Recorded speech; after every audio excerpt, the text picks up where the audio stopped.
Welcome back to the Green Room with your host, Ralph Green. We got a lot in store for you guys today, man. Remember to like, subscribe, remember to comment, and also follow us on social media. You can find us at the Green Room, just on all platforms when it comes to TikTok, Instagram, and these different platforms. Welcome back, and let's get into the episode.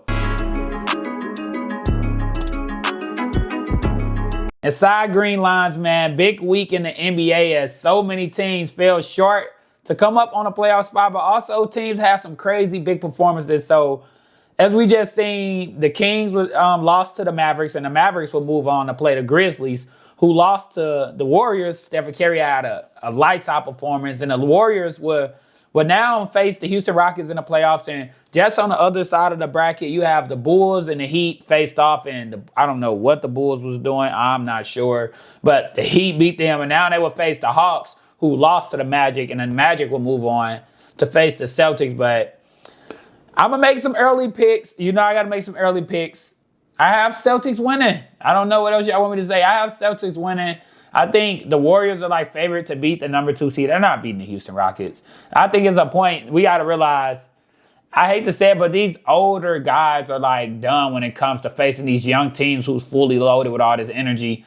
Rockets defense is too good. So I don't see Steph and them pulling off them crazy performances night in, night out for a team who loves defense. Like last time they played Steph, he looked like a little boy. Like, to be honest, like they were just bullying him around. But we know how calls go when it comes to the playoffs when Steph's play. So when Steph usually play in the playoffs, we see how the calls go. So we definitely see. But right now I'm taking the Celtics. And double down on it. I'm taking the Celtics back. So Jalen Hurts named to Time's 100 most influential people of 2025 list.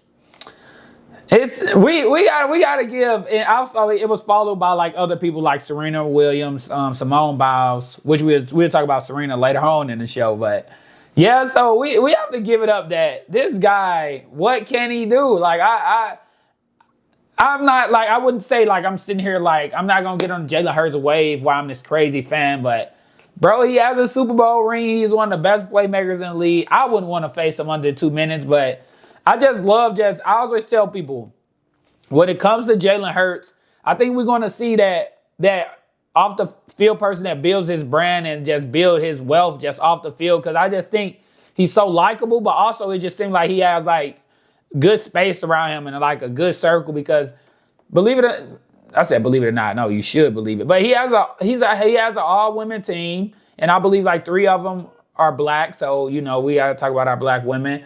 So it's just like, I think this is gonna be one of those guys. I always tell people just off the field, I think he's gonna make so much money and I think he's gonna be, when it just comes to when he's done, he's gonna be up there like, when it comes to somebody that's making a difference off the field, where there's like helping kids or these different things, but also just in more so the portfolio space, I just think he's going to build up so much different things and be like how Mahomes somewhat got, is it Waterberg, I believe? It's going to be like similar to that a lot of people is going to want to work with him.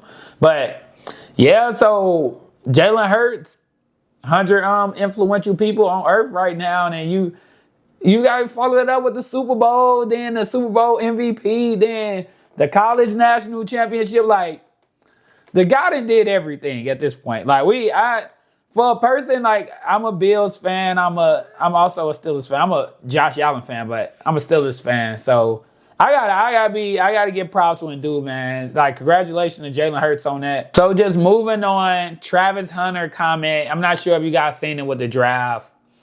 Basically, he's saying he'd rather quit football if he can't play both sides of the ball. If you don't know Travis Hunter, this freakish athlete that played both sides of the ball, obviously in high school, then in college, played for Colorado. But I think it's crap, man. It's so much entitlement that's just coming from also just him and Deion Sanders' son, Shador Sanders. So it's just like, I don't know, just compared to like a Cam Ward just talking about who he liked to play with, and just as long as I'm drafted, it's time. Or Genty just so happy to play with people and saying what they're going to get out of them. Then you see like the crap that's around Shador Sanders. I believe like the patting the ball and stuff, people are definitely making up something. But when it comes to just him just saying what team he's going to choose, or his camp reportedly saying what teams, they just choose a team he'll go to. And then you got Travis Hunter that's just saying this. The quote say, it's never playing football again because I've been doing it my whole life. I love being on the football field. I feel like I could dominate on each side of the ball, so I really enjoy doing it. So basically, he's saying he will walk away from football if whatever team that drafted him, if they don't plan on basically putting him at this, like, I guess, dual position, you was say where he could play receiver and corner. Basically, don't draft him, and he don't think he'll play football if he can't play that position. It's just so much entitlement, and I'm sick of it. Like, to be honest, like, just get ready to eat. Like, get ready to go out there and play whoever drafts you. I don't know. It's just getting so weird. And I do blame the NIL thing. I believe that plays a part because just so many players been entitled. But when you come to the league, it's not like you come into the league and it's like college where the fourth receiver on the bench is just trash. No, everyone is good in the league. I can see him playing both sides. Don't get me wrong. I can see him playing corner for sure. That's going to be his main position. But I can see him playing receiver when they need him or on certain plays. But I just don't think most teams you go to, the wide receiver 3 or 4 will probably be better than Travis Hunter at receiver. And I could be wrong, but from corner, he's a monster. I could see him being this talent that's amazing. But at receiver, I don't see like this crazy, like freakish athlete compared to what he's doing on the defensive end. Like, obviously, when you talk about college, yes, he was amazing, Heisman Trophy winner. But then when you just talk about going into the NFL, I just don't see it. I don't see how you can guard a Jamar Chase, then come out there and, you know what I'm saying, have to go against Patrick Surtain. Like, I'm just saying it like in general. It just don't make sense to me. And it's just entitlement.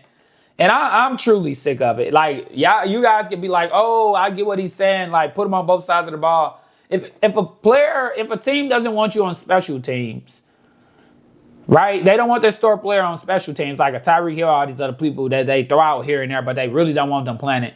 Why would a team want you on both sides of the ball where, like, it's high risk? Like, you can definitely get injured for something like that. And it's not college. These players, everyone is good in the NFL. I don't think y'all understand that. And obviously, I don't have no NFL experience, but everyone is good on these rosters. So when you just think you can, like, come in the lead and tell people what you gonna do, it's weird. And it feel like a lot of entitlement from both, basically, Shador and Travis. Like, just go out there and play, get drafted, and play and let things work out. But I do think he could play both sides of the ball. I just don't think it's gonna be a full-time thing. But it's entitlement. You say what you want, guys. I'm sick of it, to be honest. I'm freaking sick of it. So I'm not sure if you guys seen this case that's out of Texas, right? It's been going crazy, making national spotlight. It's based in the Dallas area, but a team was charged with murder at a track meet after stabbing another team.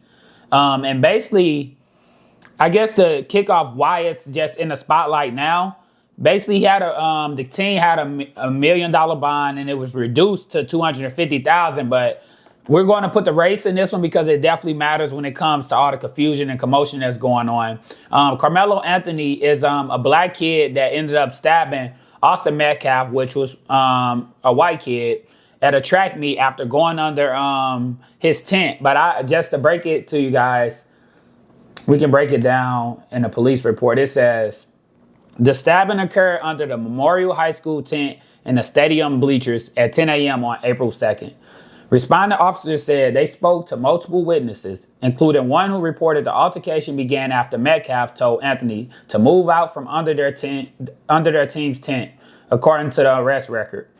Then it says the witness reported that Anthony allegedly reached inside his bag and said, "Touch me and see what happens." Remember that that's going to be like pivotal when we're talking about this. Then Metcalf grabbed Anthony to move him, basically like snatched him up to move him out the seat. And then Anthony pulled out a black knife and stabbed Austin Metcalf in the chest. So what's going on with this case? Also, he ran away after everyone was like scrambling and different things like that. But what's going on with this case with the reduced bond and different things like that, now social media has played a part in this, and it's gonna, I think people, first of all, social media, it's like social media court. At the same time, it doesn't have nothing to do when this case starts and this trial starts. But so now they're saying, because I believe a foundation out of the Texas area was able to raise like over $400,000 for for the team who was caught for the murder suspect, which was Karmelo Anthony with a K also, by the way. So he was raising money. They was raising money for him. Then everybody was like, basically like so mad that they was raising money for him for like, I guess legal fees and these different things. But also, they started raising money for Metcalf. And now I believe we will say a race thing comes into play because now a lot of social media people are saying Metcalf basically was a white supremacist and they putting up photos of him with guns in the air with his brother who was also under the tent at that time. But the thing about, I guess, just to clarify, no one has on record that he's a white supremacist. They have like more so look like just him and his brother hunting in a park or something with guns.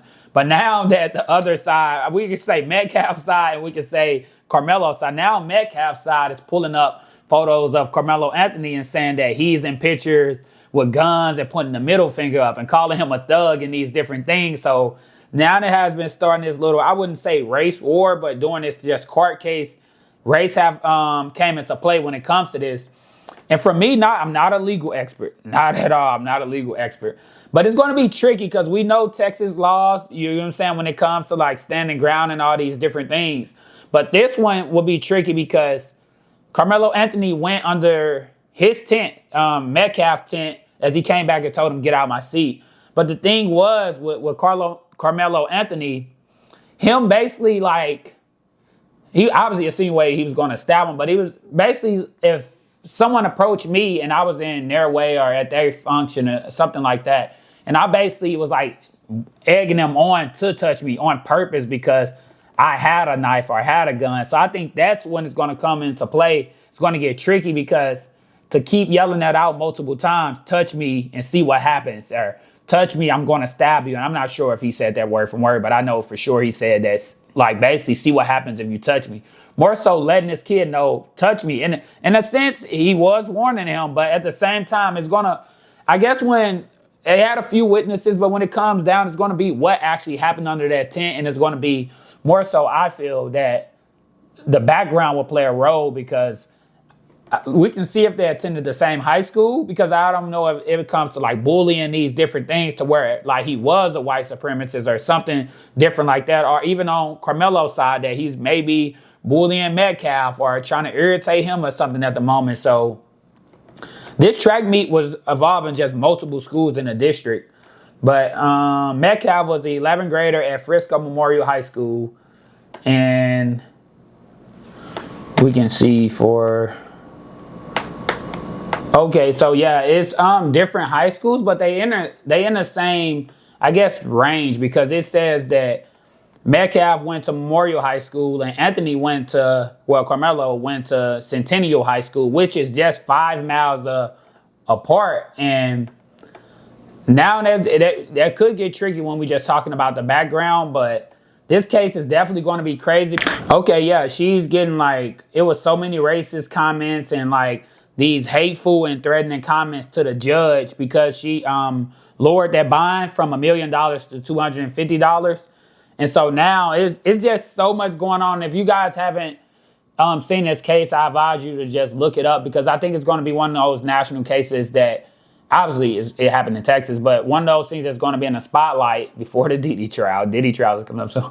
But because I guess it does, like a big race is playing a real part in this now. And I'm not sure what they will argue when it comes to going to trial, but it's definitely a case you guys should look up. And it's crazy. I'm not going to give my thoughts on anything as in when it comes to what I think happened, because we don't know what happened. But it's just crazy from both sides to like start this whole mini race war when it comes to just like people that's involved in this trial, family, friends, or just listeners listening in or readers. It's just weird because now basically it's just so much bull crap on each side and blaming each other. And I don't know, guys. It's weird. I definitely want you to look at that case, man. It's just been one of those cases that been in the news. And just moving on, Serena Williams, which was also on the list of 100 influential people worldwide, influential athletes, I believe. She basically came out and said the Crip walk that she did at the Super Bowl with Kendrick Lamar wasn't a diss. Like, it wasn't anything like malice towards Drake. And then here she said, in an interview doing this after like she was recognized, she said absolutely not, adding that she would never do that when it comes to like she did this because of she didn't like Drake. Then she said that anyone would ever think that she was mocking her ex. I respect how they could. Obviously, I can see how someone would think that, but absolutely not. And she continued to say, I have never had any negative feelings towards him. We've known each other for so many years. Serena, we gotta, Serena Williams, we gotta be honest, man. I wouldn't, by the way, Super Bowl performance, amazing. So one of the top performances, like amazing. For a rapper to do all that, amazing. But Serena Williams, we have to be serious. You know you have to be serious when I gotta call your whole name. Come on. You know what I'm saying? Like, obviously we know you guys both have that Los Angeles, I believe, Compton connection when it comes to Kendrick and Serena. You definitely knew what you was doing. You definitely knew how it would be taken in by fans and different things like that. When you go on the stage, Crip walk, after he's beefing with Drake and the song is about Drake, and she actually killed it. I wish I knew how to dance. But yeah, like I ain't believing that one. I'm sorry, bro. I know she the queen. I'm not believing that one at all. I believe that she knew the backlash, not she would get just the whole performance when it come to her dancing and basically to Drake this. So I think Serena definitely knew what was going on. So yeah, I'm not buying that one. I'm not buying that one at all. So moving on, Gayle King is responding to Backlash, guys, of basically the expensive flight she took up to space, in which it was a company funded by Jeff Bezos, and I believe that the different celebrities, the different people that was on there actually paid a pretty penny to be up there, but they don't have the amount on here, and I don't think no one knows the amount right now. But basically, she received backlash because everyone is saying that, oh, it's so much going on in the world. Why are you doing this? Why should we care about this? Or I've seen comments like, read the room. And it's just not people that, you know what I'm saying, just fans or random people on social media. It's been like some actual like public figures and stuff talking about this too. But at the same time, she basically apologizing for what happened after the backlash of going up there. And basically they were like, she went up there with Katy Perry and like other people. You know, she had the meme with like Oprah and different things like that. But me personally, I don't see nothing wrong with it. Like they saying read the room because America is going through so much and people are going through so much. You think we care about this, or you think this is the right time to do it? Do what? I don't know. Like I think it's just a different thing. Like when it comes to like bro, well, I gotta be honest. Broke people will hate on anything. Like, and I'm not saying like I'm at a certain status, anything myself, but I just look at different outlets. I see her do it, I want to do it too. You know what I'm saying? I look at it like, oh, that'd be cool if I was rich. So I don't see like a problem with it. I don't think she should have to apologize, or she said she's not gonna let the haters get to her. But yeah, like what are we talking about? Like I don't know. Are we mad because she, you know what I'm saying? She had enough funds to go up there and enjoy herself and see something that most people would never see. Well, not probably a lot of people would never see in a lifetime. So it's just like, and I guess it was like a girl empowerment type thing also that they had an angle on. But basically, she didn't read the room and everybody is mad that she went up there. I'm not like it's so that you guys do the same thing when it comes to Jeff Bezos have this so much money, he can do all this in world hunger, or Elon Musk can, bro, what are we talking about? Like they work hard for their money. I'm not gonna say what they should be able to do with their money. Like, yeah, it would be good if maybe they can do those things, but they also give back. I don't know if it, let me know what you guys think, but when it comes to like thinking of like things like that, I don't be caring. Like, oh, that was dope, I seen her do it. I'm just like, you know what I'm saying? If I ever had that much money and I had money to spend, why not do it? And I just think it's a lot of people that you're going to catch backlash for doing anything. I definitely don't think Gayle should be apologizing because she had enough money to go to space. Coming to the end of a green room pie, man. I'm telling you, as we get comfortable, I'm going to get some things off my chest. A man is saying that IG filters should be banned from women. I'm not mad at it. I'm sorry, and I love women. I love women. I love black women too. But But we gotta stop it. We have to stop the foolishness. When I say it's so many catfishes going around, I live in Houston. When I tell you so many people that I thought was cute on the gram, I seen them in person. You walking around with an AI character, and I just don't understand the filters and also heavy makeup. We'll get on that later on. So, but I think those play a part. But he's basically saying that it should be banned, and I don't think it should be banned. All right, let me solve this. I'll solve this for y'all. It should be, all right, you should have one filter limit. So you can use one filter, but if you use another one, you have to pay. Like, we ain't gonna say a lot. $15.99. You want to use another filter, $15.99. Women should be able to pay for it. Because at this point, it's so much catfishing. So can we get a story time? Okay. I was talking to this girl. Don't judge me, guys. Don't judge me. All her pictures is from her chest on up. You would think she was going to NFL draft. It was all chest on up headshot pictures. That put it on LinkedIn at this point. So I just moved to Houston. Don't judge me. So I'm like, pull up or whatever. Everybody can't pull up, by the way. I'm just saying pull up. She come, obviously the filters was on the picture, but I'm like, I understand. Like, I got you. You sometimes, I ain't gonna lie, sometimes you luck up. It's like pulling that red Starburst out and you ain't know it was one left. Sometimes the filters can be like it can fool you, and she look even better natural, but that ain't the case. So let's get back to this. So she come over, I open the door. It looked like I thought I seen me, and like I didn't know who this was, but it was just like wow, like I was just stuck. Like is this why me? Why I'm cool? Why me? So. Especially she just the whole night I'm just vibing out because I'm not gonna ever like kick someone out or something like that. Somebody ever tell them I did it to them? I didn't. They lying. The people always lying. Also, she was nice. I'm sorry, by the way. She was a nice woman. Like I don't think you know who you are. But so yeah, it was just a catfish. It was just a fool, and I just felt it. I've been bamboozled, so I understand that if we want to take filters away, I don't think they should just fully go. I think that you should be able to use one filter. I use filters here and there, so I think you should be able to use one filter, but I think you should pay for the rest. Is that cool? Should one filter pay for the rest? I understand, because I just can't keep getting food. I don't want people to keep getting food out here, so we take them all away. Ban the filters. We gotta go.